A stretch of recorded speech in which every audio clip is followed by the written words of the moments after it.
Again, Christianity is something that happens to you. The truth begins to shine. Suddenly, the logic of the gospel, these things come at you. And you begin to understand it, and you begin to love it. People say, well, why do you have to believe that? Why do you have to believe that God created heaven and earth in 6 days? And a person who says that has no idea about the experience of the gospel at all. Because it is God, when He opens our eyes, that the truth begins to shine in our hearts, and it begins to make sense in our minds. Again, but when God, who set me apart from birth and called me by His grace, was pleased to reveal, it's all God. It's all God. There's no other way to see it. It's all God's grace. Grace outperforms law always. Because you'll do things for love you would never do for duty. And let me tell you this, God is not obligated to you. He owes you absolutely nothing. Yet everything He did was out of grace. And you know what the end result of that is? You know what the end result of that is? It is that God is glorified. Amen.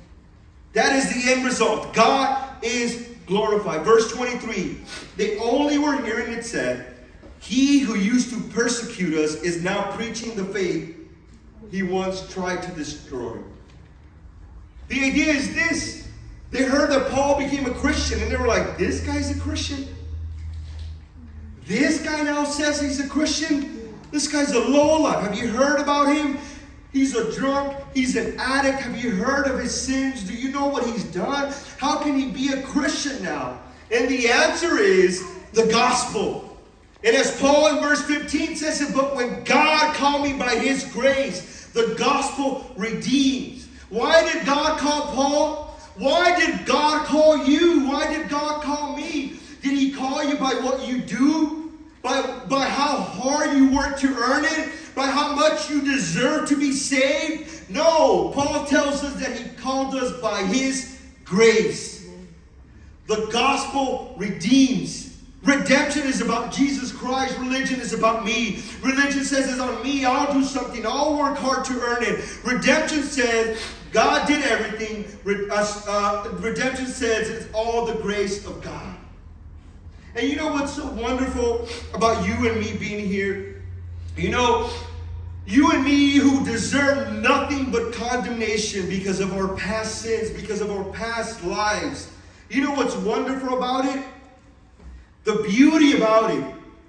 Let's read again from verse 23. They only were hearing it said, He who used to persecute us is now preaching the faith He once tried to destroy. The wonderful thing is verse 24. And they glorified God because of me. That's the wonderful thing.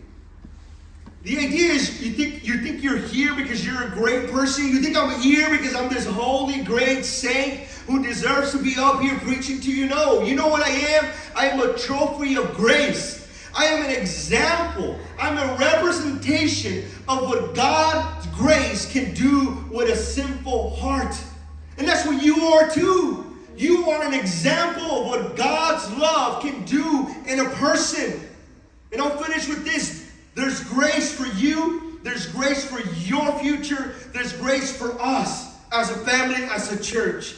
So what happens is we look into the future and sometimes we have fear because we don't see God's grace. But you know what we need to do? We need to trust that the God of grace and the grace of God will be there in the future as it was in the past, as it is right now. If God was so graceful, if God was so full of love to have saved you, what do you think your future is filled with? Your future is filled with grace and love from God the Father. And so we need to trust that the God of grace and the grace of God will be in our future. And that allows us to proceed forward in faith rather than just being paralyzed with fear. And sometimes, you know, somebody, I don't know who said this, but somebody said God isn't showing you the grace He has for your future because He wants you to live by faith. You know, if you knew exactly what life was going to throw at you, you kind of just step right, then left, then take a curve, and you know absolutely everything. It's like knowing the cheat code to, Super Mario. You know exactly what buttons to push.